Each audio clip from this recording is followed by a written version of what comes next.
Hi everyone, I'm Cassidy. I am with the Embedded Machine Learning Club.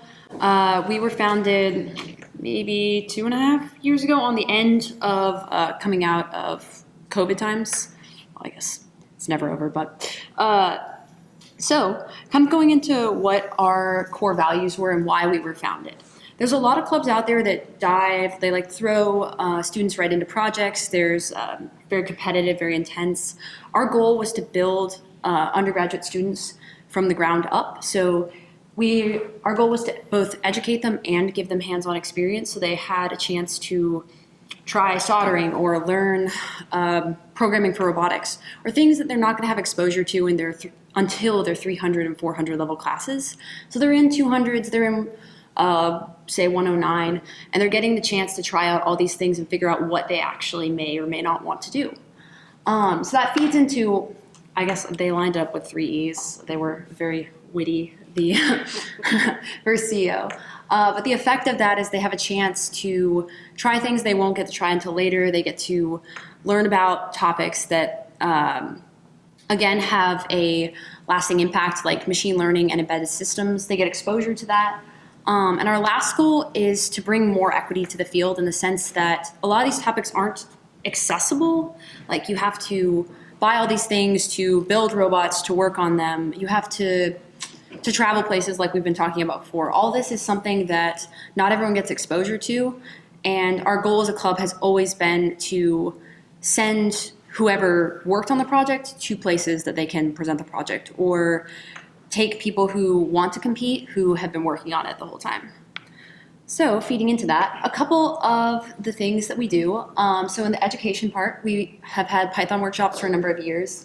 This last year, we did not have Python workshops because we did not have someone to run them, but we have videos and we're going to release the video series, and in the coming year, hopefully we'll have in-person Python workshops again. We also had our AWS Deep Racer series, so this worked with reinforcement learning and a little bit of the hands-on stuff with the cars and building the track, and you could see all of us gathering there. And some of the good stuff about this is it's really simplified reinforcement learning, if that makes sense. So sophomores and freshmen can get a chance to take a stab at trying out these kind of things, which makes it, they're able to do it sooner and they're able to see how they feel about it if they really enjoy it. So our core project that we work a lot on and that that I'm very proud of is our F110th project. That's Derek.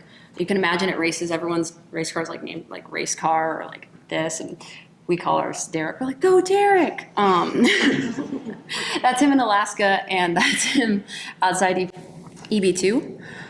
Yeah, so this is a clip from our race in San Antonio in the May of last year.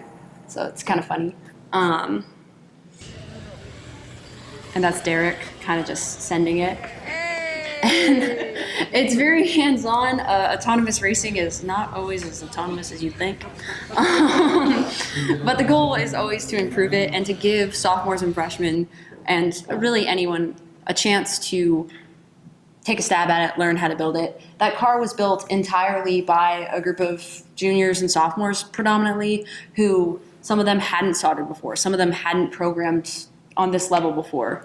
Some of them came out of our Python workshops. Let me escape. Yeah, so the goal for this year is we want to bump up. We actually placed second at that competition and first in the Alaska competition afterwards. And our goal is to go to the ICRA conference in Japan. That's kind of a difficult thing, but that's the goal. Let's go to the next slide. Yeah, so that was our spring team. Our goal is always to bring on more people, and that's kind of a learning experience in and of itself. Figuring out how to take work like that and then split it up amongst a large group of people is kind of a skill that you use later in life when you're working. We're bringing on 4 people this Friday, and in the fall we hope to bring on more people. Yeah, so lastly, we've done a series of AWS workshops with Intel for, I want to say, image processing. But we're also going to be doing a series of deep learning workshops with our faculty advisor, and we have begun a drone project in a similar fashion to F110th, because the goal of our club isn't to just focus on one project, it's to give people the chance to try the things that they want to try early and to learn from others. Yeah, that's kind of it. Thank you, guys. Yeah.